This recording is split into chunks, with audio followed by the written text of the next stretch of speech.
Did you know that one of Britain's most notorious fugitives vanished after killing the wrong person in his own basement?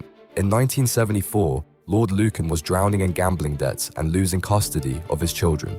Desperate and angry, he hatched a plan to murder his estranged wife in their family home's basement.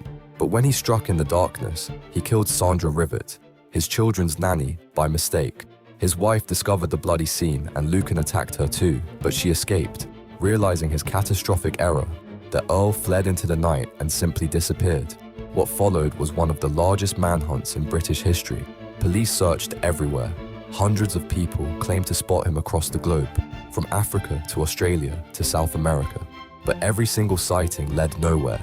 49 years later, Lord Lucan remains one of the world's most famous missing fugitives. Did this aristocrat turned killer take his own life in shame?